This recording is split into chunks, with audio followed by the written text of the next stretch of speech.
Captain Lee Dongwu floated through the main corridor of Taeguk 7, checking the daily reports on his tablet. The space station orbited far beyond Pluto, watching the empty darkness between stars. For 3 years, nothing interesting had happened. Just the usual cosmic background noise and the occasional asteroid. Park Soo-jin sat at her communication station, wearing headphones and staring at dancing waves on her screen. She was good at her job, maybe the best listener in the entire Earth Defense Force. Every day, she searched through radio signals from deep space, hoping to find something new. "Today felt different, Captain," Soo-jin called out, her voice tight with excitement. "You need to see this." Lee walked over to her station. The screens showed patterns he had never seen before. Complex mathematical sequences repeated in perfect order, mixed with what looked like star charts. "How long have you been tracking this?" Lee asked. 20 minutes. "The signal is coming from the Vega system, about 25 light-years away." Soo-jin adjusted her controls. "Sir, this isn't natural. Someone is sending this on purpose." Lee felt his heart beat faster. First contact with alien life had always been a possibility, but most scientists thought it would never happen. The universe was too big and space was too empty. "Get Dr. Kim up here right now," Lee ordered. Dr. Kim Jae-ho arrived within minutes, still wearing his sleeping clothes. As the station's language expert, he had spent years studying how different cultures communicated. He also knew more about mathematics than anyone else on the station. Kim sat down at Soo-jin's workstation and began studying the patterns. His fingers moved quickly across the keyboard as he ran the signal through translation programs. "This is definitely artificial," Kim said after an hour of work. "The mathematical base is different from ours, but the logic is the same. They're using prime numbers to establish intelligence just like we planned to do." "Can you understand what they're saying?" Lee asked. Kim's face grew pale as he continued working. "Give me more time." "But Captain, the signal is getting weaker. I think they're running out of power." For the next 6 hours, the 3 humans worked together. Soo-jin kept the signal clean and strong. Lee coordinated with Earth Command. Kim slowly pieced together the alien language. When the translation finally came through, the words made everyone on the station stop breathing. "To anyone who can hear this message," Kim read slowly, "we are the colony of the Vega system. Our worlds are dying. The Varrock came from the dark spaces between stars. They do not talk. They do not trade. They only destroy." The message continued with technical details about star positions and travel routes. Then came the part that changed everything. "They harvest our people like crops. They take our children for experiments. They burn our cities and steal our knowledge. We have fought for 10 years, but we are losing. Our fleet is gone. Our colonies are ash." Kim's voice shook as he kept reading. "This is our final transmission. Our last power generator will fail soon. To whoever finds this message, know this truth. The Varrock will not stop with us. They have destroyed hundreds of worlds. They are coming for everyone.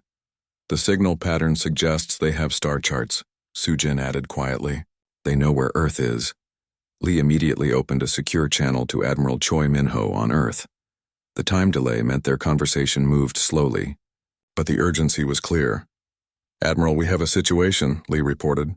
"We've received what appears to be a distress call from an alien civilization. They claim another alien species is committing genocide across multiple star systems." The response took 12 minutes to arrive. "Captain Lee, are you certain this isn't some kind of hoax or natural phenomenon?" "Sir, Dr. Kim has confirmed the signal is artificial and intelligent. The mathematical proofs are beyond anything humans could fake. And Admiral, they have our star charts. They know Earth exists." Another long pause.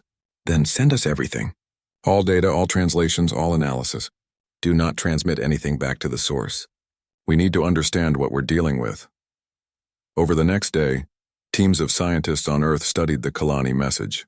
The translation became clearer and the news got worse. The Kalani had been an advanced civilization, peaceful and focused on art and science. They had never built weapons of war because they had never needed them. The Varrock appeared without warning. They used technology the Kalani couldn't understand or fight against. Entire planets were stripped of life in weeks. The Kalani tried to surrender, tried to negotiate, tried to hide. Nothing worked. "The Varrock don't seem to see other intelligent species as equals," Kim explained to Lee during one of their analysis sessions. "To them, we're all just resources to be harvested." The final part of the Kalani message included detailed information about Varrock ships and weapons. It was clear the dying aliens hoped someone would use this knowledge to fight back. They're giving us their research, Sujin realized. Everything they learned about the enemy before they died. Admiral Choi's final message arrived 2 days later. Captain Lee, Earth Command has made a decision. We're sending the experimental ship Hanbox Pride to investigate the Vega system. Commander Yoon Haijin will lead the mission. Lee knew about the Hanbox Pride. It was humanity's first faster-than-light ship, built using theoretical physics that barely worked. The trip to Vega would take months, and nobody was sure the crew would survive. Sir, Lee transmitted back, recommend we also prepare Earth's defenses. If the Kalani are right about Varrock expansion patterns, we might not have long. The response was quick. Already happening, Captain. But we can't just hide and hope they don't find us. We need to know what we're facing. As the Hanbox Pride prepared for launch, Lee watched the stars from Taeguk 7's observation deck. Somewhere out there, an entire civilization had died screaming for help. Their final act had been to warn strangers they would never meet. Park Soo-jin joined him at the window. Do you think we can make a difference? She asked. Lee thought about the Kalani's last transmission. A species facing extinction had used their final moments to help others. That said something important about who deserved to survive in the universe. I think we have to try, he said. The Kalani died trying to save people they never met. The least we can do is listen to their warning. The Hanbox Pride launched 3 weeks later, carrying humanity's hopes into the dark unknown. Behind them, Earth's factories worked day and night, building weapons for a war that might already be coming their way. In the depths of space, the Kalani's message continued broadcasting into the void, growing weaker with each passing hour. Commander Yoon Haijin stood on the bridge of the Hanbox Pride as the ship dropped out of faster-than-light travel. The Vega system spread before them, but something was terribly wrong. Instead of the blue-white light of a healthy star system, everything looked red and dim. Sir, I'm reading massive debris fields around the 4th planet, reported Navigation Officer Han Minji. It looks like pieces of a moon. Dr. Shin Bora, the ship's science officer, worked quickly at her station. Commander, the spectral analysis shows signs of recent nuclear bombardment. Multiple planets show radiation signatures consistent with orbital weapons. Yoon felt sick to his stomach. They had taken 4 months to reach Vega, but they were too late. The Kalani were gone. Take us to the inner system, Yoon ordered. Look for survivors. Scan everything. The Hanbox Pride moved slowly through the graveyard of a civilization. What had once been beautiful worlds were now burning rocks. Cities that had stood for thousands of years were now radioactive craters. Chief Engineer Park Taemin studied the wreckage of Kalani ships floating in space. Commander, their technology is incredible. Look at these hull designs. They use some kind of organic metal that could repair itself. Could repair itself, Dr. Shin corrected grimly. Past tense. Whatever hit them punched right through it. Lieutenant Na Min-soo, the tactical officer, pulled up images of the destruction on the main screen. Sir, this wasn't a battle. This was an execution. The Kalani ships are all facing the same direction, like they were trying to run. For 2 days, they searched the system and found only death. Then Soo-jin, who had joined the mission as communications officer, detected a weak signal from a small moon orbiting the gas giant. It's not Kalani language, she reported. It's broken English mixed with Chinese and Spanish. Someone down there learned our languages from our television broadcasts. The rescue team found them in a hidden research station built deep inside the moon. 12 Kalani survivors led by a scientist named Kelvara. They looked like tall, graceful humans with silver skin and large, dark eyes. When they saw the humans, several of them began crying. Kelvara spoke in careful, slow English. You came. The message in the stars. Someone heard. Dr. Shin helped the injured aliens while Kelvara explained what had happened. The Varrock had arrived without warning 6 months ago. Their ships were black and ugly, built only for destruction. They do not speak, Kelvara said, her voice shaking. They do not try to communicate. They just take. They took our people for experiments. They took our children. Through broken words and computer translations, the story became clear. The Varrock had surrounded each Kalani world with a fleet of harvester ships. These ships used energy weapons to disable all defenses, then sent down smaller craft to collect biological resources. Resources? Yoon asked, though he was afraid of the answer. Us, Kelvara whispered. They think we are just things to be used, like trees or rocks. Park Tae-min spent hours studying Kalani technology with the survivors. Despite their peaceful nature, the Kalani had been incredibly advanced. Their computers used living crystals that could think. Their ships could fix themselves. Their energy systems were clean and powerful. "Commander," Park reported, "if we could combine their technology with our weapon systems, we might actually have a chance against these Varrock." But Dr. Shin's research brought worse news. She had studied the Varrock attack patterns and movement data from Kalani records. "Sir, this isn't random raiding. This is systematic extermination. They're working their way through this entire region of space, wiping out every intelligent species they find." Nam Insu created a tactical display showing Varrock movements over the past 50 years. The pattern was clear and terrifying. They moved from system to system like a plague, leaving nothing alive behind them. "According to this data, they're already moving toward their next target," Nam reported. "A species called the Zephyrians, 3 systems from here. The Varrock fleet should arrive there in about 2 weeks. Yoon stared at the display. The Zephyrians lived on water worlds and had no idea what was coming for them. In 2 weeks, another entire civilization would die unless someone warned them. "Sir," Communications Officer Sujin spoke up, "I'm detecting long-range signals from the Zephyrian system. They're still alive. Still broadcasting." The choice was simple and terrible. The Handbox Pride could return to Earth with the Kalani survivors, and the warning about the Varrock. Humanity could prepare its defenses and hope the enemy took a long time to find them, or they could try to save strangers they had never met. Kelvara seemed to understand what the humans were thinking. "The Zephyrians are good people," she said quietly. "They sent us art and music through space radio. Beautiful songs about their ocean worlds. How many ships did the Varrock send to destroy your worlds?" Yoon asked. 50 big ships, maybe 200 small ones," Kelvara replied. "They were so many. We only had 12 ships for defense and we never learned to fight." Nam In-soo ran quick calculations. "Sir, we have 1 ship against a fleet that destroyed an entire star system. The smart move is to run home and warn Earth." Yoon walked to the window and looked out at the dead Kalani worlds. Somewhere out there, the Zephyrians were living their normal lives, not knowing that death was coming for them.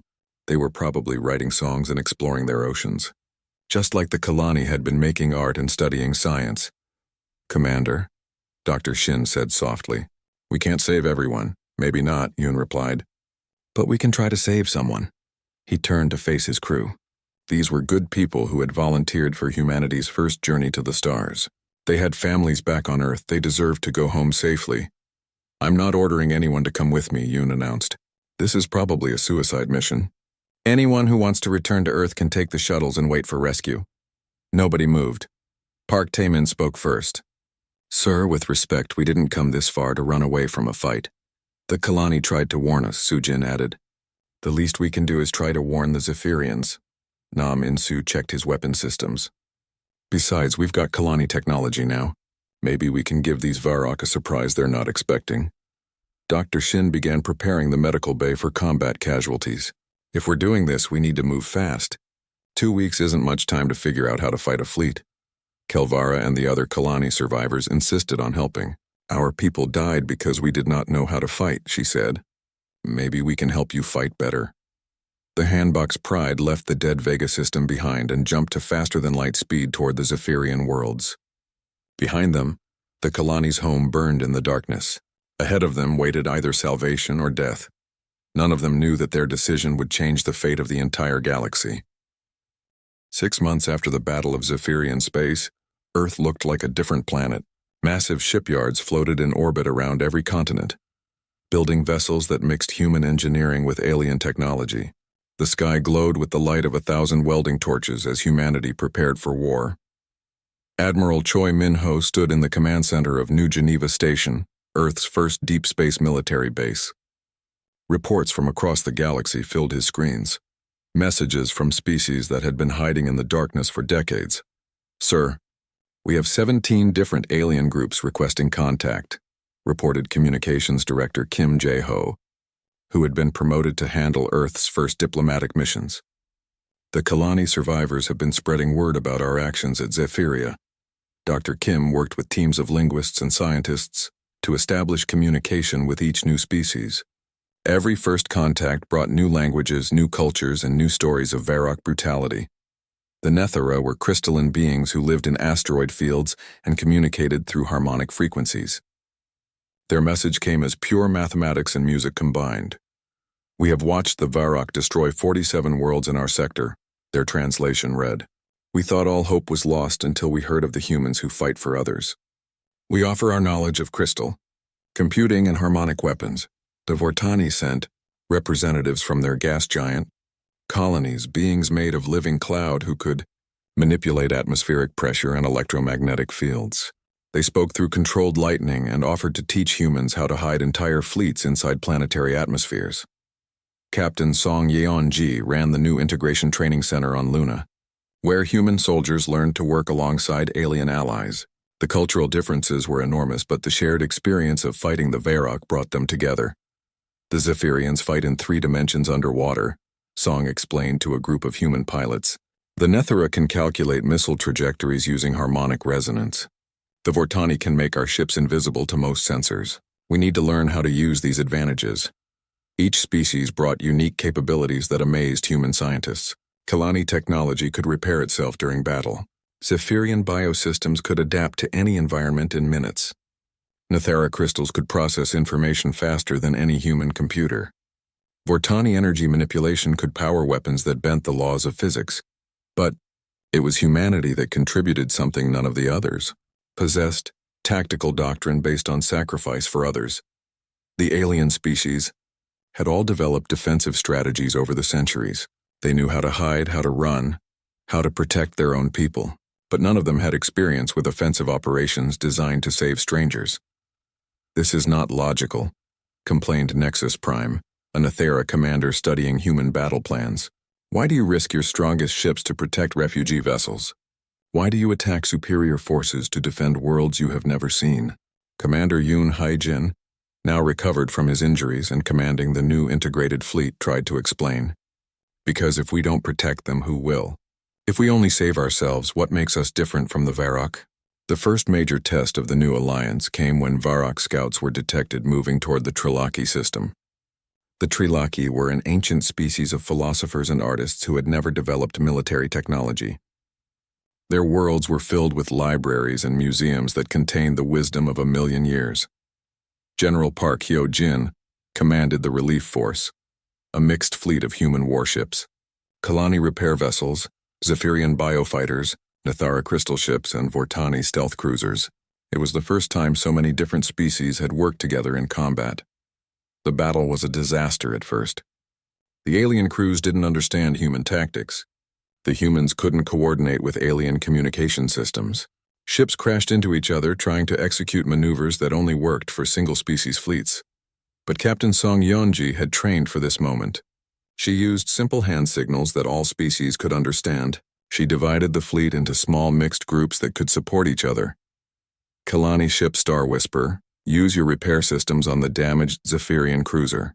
Nethera Squadron, provide calculation support for human torpedo runs. Vortani ships, hide our approach until we're in close range. The battle turned when the crews started protecting each other instead of just following orders. A human destroyer deliberately took enemy fire to protect a Kalani hospital ship. A Zephyrian biofighter sacrificed itself to save a damaged Nethera crystal vessel. A Vortani captain used his last energy reserves to hide a human evacuation shuttle. The Varrock fleet retreated, confused and frustrated by enemies who seemed to care more about protecting each other than winning battles. Word of the victory spread across the galaxy faster than any communication system. The Free Worlds Coalition had fought as one people and won, but the Varrock leadership was also learning. Intelligence reports from captured enemy transmissions showed they were adapting their tactics. Prime Harvester Morgath, the Varrock Supreme Commander, had declared the human-led alliance to be the greatest threat his species had ever faced.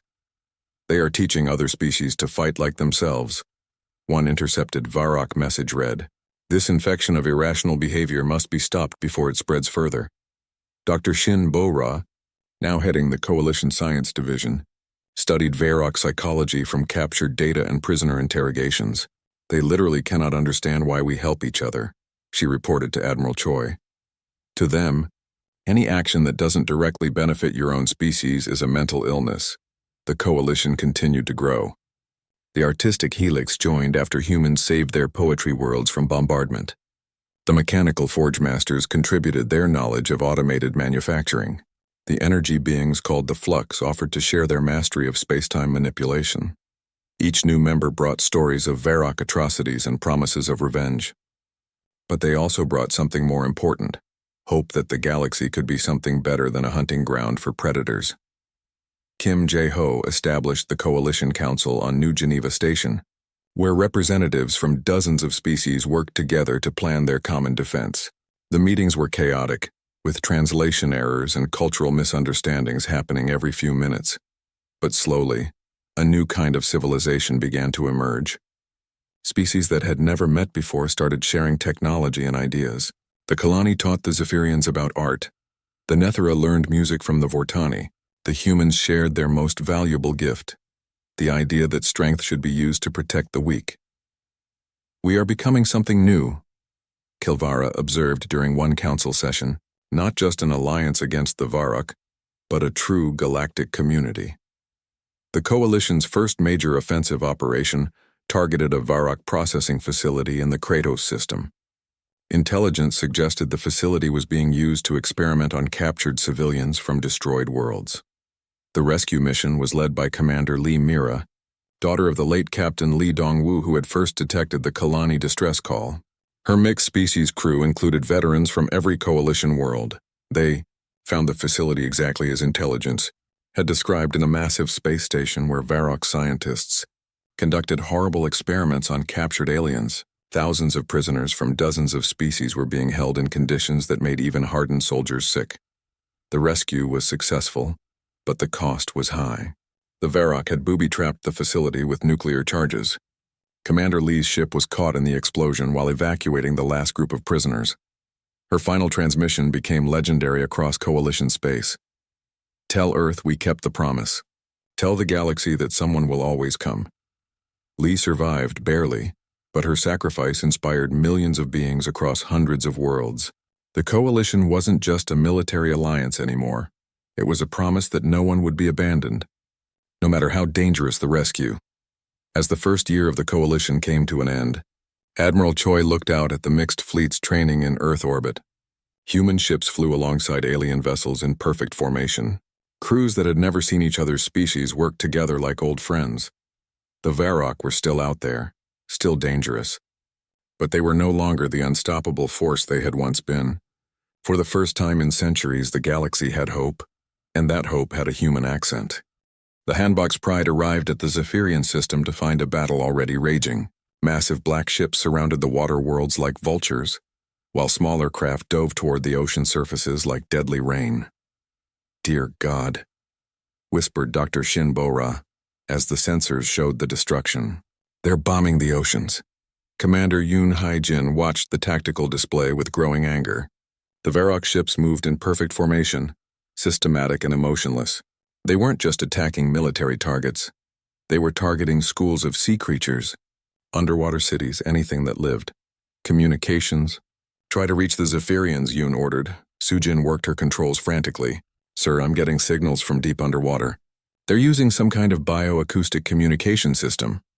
The translator worked slowly, but the message was clear. A voice that sounded like whale song mixed with human speech came through the speakers. "Unknown vessel, this is Defense Coordinator Aquilin of the Third Deep. We are under attack by ships from the void. Our cities are burning. Our children are dying. If you are not with the destroyers, please help us." Yoon looked at his small crew. One human ship against 50 Varrock vessels. The smart military move was to observe and report back to Earth. The human move was something else entirely. "This is Commander Yoon of the Earthship Handbox Pride. We're here to help. What do you need?" The response came quickly, filled with desperate hope. "Earthship, you are the ones who received the Kalani warning. Blessed depths, we thought no one would come." Lieutenant Nam In-soo studied the Varrock fleet formation. "Sir, they're using a standard search pattern. 3 capital ships with support vessels, working their way through each ocean systematically."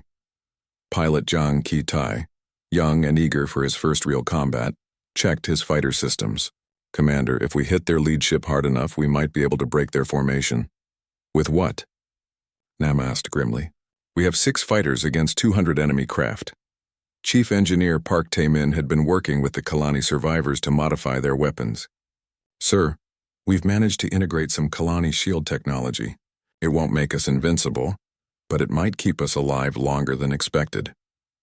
Kelvara, the Kalani scientist, floated over to the tactical station. Her people didn't have military experience, but they understood Varrock behavior better than anyone. "The Varrock think in patterns," she explained. "They expect other species to run or surrender. They have never fought someone who attacks them directly." Yoon made his decision. "All fighters launch. Target the command ship's engines. We're going to show these monsters what happens when they pick on innocent people." The handbook's Pride dove toward the Varrock fleet like a hawk among crows. The enemy ships reacted slowly, confused by this small vessel that dared to attack instead of flee. Jung Ki-tae led the fighter squadron in a desperate assault on the nearest capital ship. Human fighters were fast and unpredictable, while Varrock ships were designed for overwhelming firepower against helpless targets. "This is Fighter 1, Jang reported over the comm. "These bastards can't turn worth a damn. Stay close to their hulls and they can't get a clean shot." The human fighters swarmed around the Varrock ships like angry wasps. They caused damage far beyond what their small weapons should have been able to do, because they were willing to take risks that the Varrock couldn't understand. When Fighter 4's engine was hit, pilot Song Ji-woo didn't eject. Instead, she aimed her damaged fighter directly at the Varrock ship's weapon systems and activated her self-destruct. "For the Kalani," she screamed as her fighter exploded, taking out an entire gun battery.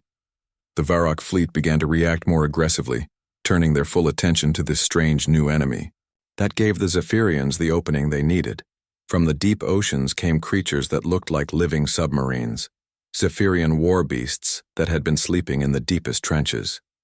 The aquatic species rode these massive animals up from the ocean floor, armed with bioorganic weapons that fired living projectiles. "Handbook's Pride, this is Aquilin," came the whale song voice. "Your attack has given us time to wake the Deep Guardians. We fight together now." The battle turned into chaos. Varrock ships found themselves caught between suicidal human fighters above and massive sea creatures attacking from below. Their perfect formations broke apart as they tried to deal with enemies that fought like nothing they had ever encountered. Chief Gunner Oh Sung-woo had manually aimed the Handbook's Pride's main cannon after the computer targeting was damaged. "Commander, I've got a shot at their command ship, but I need to hold the trigger down manually. The safety systems are fried." "Do it," Yoon ordered. Oh Sung-woo fired the ship's most powerful weapon directly into the Varrock flagship's bridge. The energy beam held steady for 10 seconds, burning through alien armor and into the ship's core systems. When the beam finally cut out, Oh was unconscious from radiation exposure. The Varrock command ship began to drift, its bridge destroyed and its systems failing. Without central coordination, the alien fleet started to fall apart. But the victory came at a terrible cost. Half the human fighters were destroyed or damaged beyond repair. The Handbook's Pride was leaking atmosphere and running on emergency power. Oh Sung-woo died in the medical bay 3 hours later, his body too damaged by radiation to save. The surviving Varrock ships retreated, but not before launching a final bombardment that destroyed 2 Zephyrian cities and killed thousands of innocent people. Aquilin's voice came through the communication system, filled with grief and gratitude. "Earth friends, we owe you a debt that can never be repaid. You came from the stars to save strangers. This is not something our people will forget." As the Handbook's Pride limped away from the battle zone, Sujin intercepted Varrock communications. The alien fleet was reporting back to their commanders about the engagement. "They're confused," Sujin translated. "They keep talking about irrational behavior and impossible tactics. They don't understand why we would risk our lives for people we just met." Dr. Shin treated the wounded while studying Zephyrian biological technology. "Commander, their medical systems use living organisms to heal injuries. If we could adapt this to our own medicine..." "Later," Yoon said wearily. "Right now we need to get home and warn Earth about what's coming." But the damage was already done to the Varrock's plans. Word spread through hidden refugee networks across the galaxy. Survivors who had been hiding in asteroid fields and dead systems began to whisper about a new species called humans. These humans had done something unthinkable. They had fought the Varrock and won. Not through superior technology or overwhelming numbers, but through sheer determination to protect others. Kelvara worked with the ship's computers to send messages to other survivor groups. This changes everything, she told Commander Yoon. For 100 years, every species has been running and hiding. You've shown that the Varrock can be beaten. As the Hanbok's Pride began its long journey back to Earth, Yoon stood in the observation deck looking out at the stars. Somewhere out there, the Varrock were regrouping and planning their revenge. Earth would need to be ready for the storm that was coming. But for the first time in a century, there was hope in the galaxy. The Varrock were not invincible. They could be hurt, they could be confused, and they could be beaten. The age of running and hiding was over. The age of fighting back had begun. The warning came at 0347 hours ship time. Long-range sensors detected the largest Varrock fleet ever assembled heading directly for New Geneva Station, humanity's forward command base and the heart of the coalition. Admiral Choi, Minho studied the tactical display with growing dread. 3,000 enemy ships, including super-heavy destroyers that dwarfed anything the coalition had ever faced. At the center of the fleet was a massive command vessel that could crack planets. They're not just trying to win a battle, reported intelligence officer Lee Soo-young. They're trying to end the war in one strike. General Park Hyo-jin coordinated the defense while emergency messages went out to every coalition world. Help was coming, but it would take days to arrive. The mixed fleet at New Geneva would have to hold against impossible odds. Sir, we have 800 ships against 3,000, reported Captain Nam In-soo, now commanding the battlecruiser Indomitable. Even with our technological advantages, the numbers are against us. Choi looked around the command center at faces from a dozen different species. Kalani technicians worked alongside human engineers. Zephyrian biospecialists coordinated with Nathara calculation units. Fortani energy masters supported Trilaki strategic planners. Numbers aren't everything, Choi said quietly. We've proven that before. The Varrock fleet arrived like a dark storm, blotting out the stars with their massive hulls. Prime Harvester Morgath's command ship was 5 kilometers long, bristling with weapons that could sterilize continents. Coalition forces. This is Prime Harvester Morgath, came the transmission in perfect human English. You have interfered with the natural order for the last time. Surrender now and your deaths will be quick. Commander Yoon Haijin answered from the bridge of the rebuilt Hanbok's Pride. This is the Free World's coalition. We don't negotiate with genocidal monsters. If you want our station, come and take it. The battle began with a barrage that lit up space like a second sun. Varrock superweapons hammered coalition shields while defensive guns returned fire with everything they had. The first wave of fighting lasted 6 hours. Coalition ships used every trick they had learned. Kalani self-repair systems, Zephyrian bioadaptation, Nathara harmonic calculations, Vortani electromagnetic cloaking.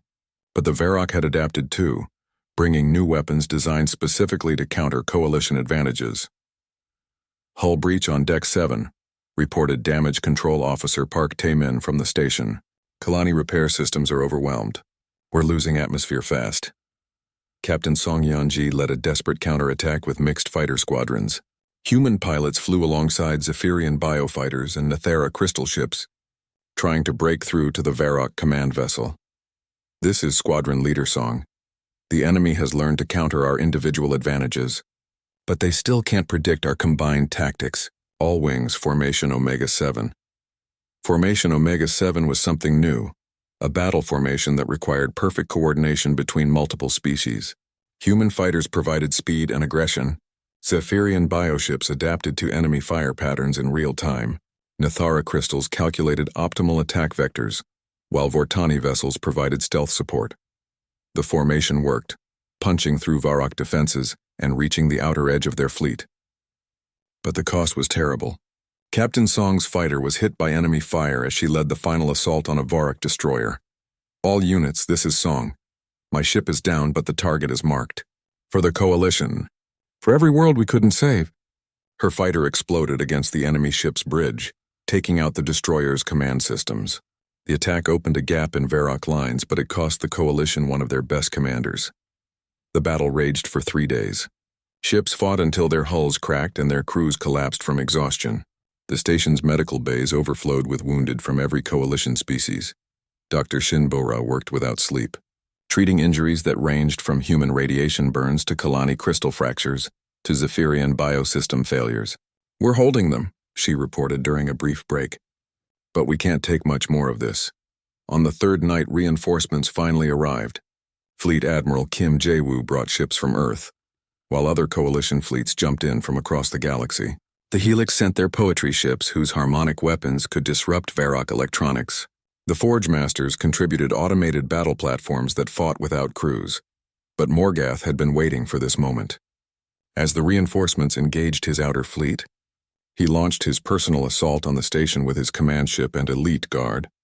The massive Varrock vessel was like a moving fortress, too large for normal weapons to damage effectively. Its guns systematically destroyed coalition defensive positions while boarding pods launched toward the station's docking bays.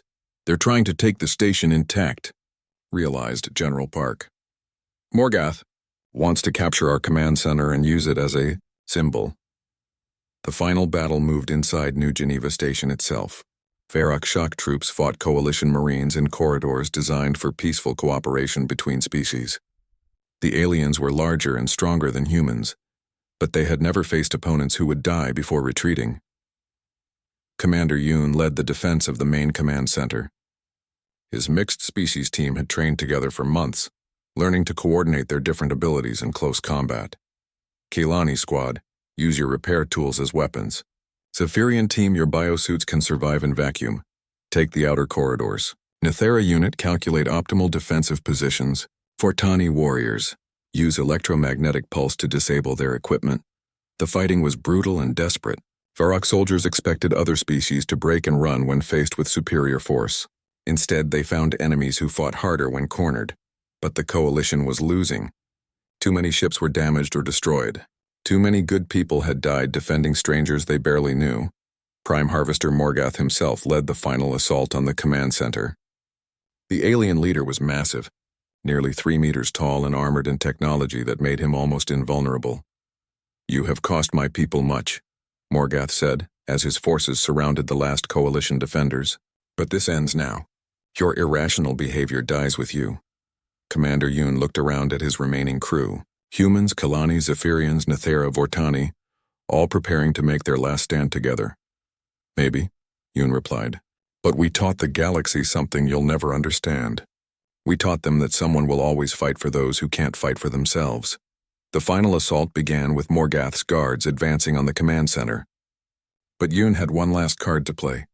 The station's fusion reactor could be overloaded, creating an explosion that would destroy both the coalition base and Morgath's command ship. "All coalition ships, this is Commander Yoon.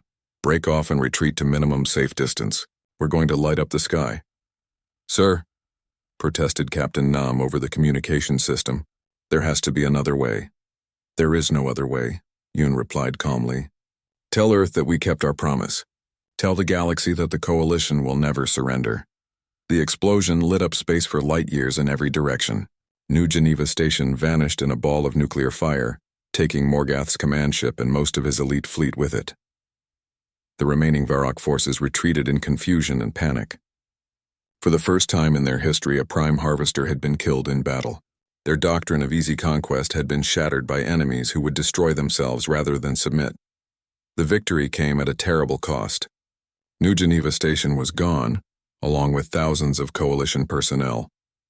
Earth had lost many of its best military leaders, including Commander Yoon Hae-jin, the hero who had answered the first alien distress call. But across the galaxy, the news spread like wildfire. The mighty Varrock Empire had been bloodied and their supreme commander was dead. The coalition had proven that the aliens were not invincible.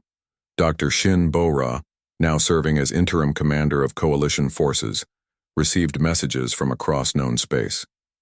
Species that had been hiding in fear for centuries were emerging from their hidden worlds. The time of running was over. Commander Yoon's sacrifice was not in vain, she reported to Earth Command. The galaxy has seen what we're willing to do to protect others. The Varrock may have won this battle, but they've lost something more important, their reputation for being unstoppable. As rescue ships searched the debris field for survivors, one transmission reached coalition frequencies. It was weak and broken, but unmistakably human. "This is Commander Yoon. Station destroyed, mission accomplished. Morgath is dead. Tell the galaxy. Someone will always answer the call. He had survived barely in an emergency pod. but his words would echo across the stars for generations to come. The age of Varric supremacy was ending. The age of galactic freedom had begun.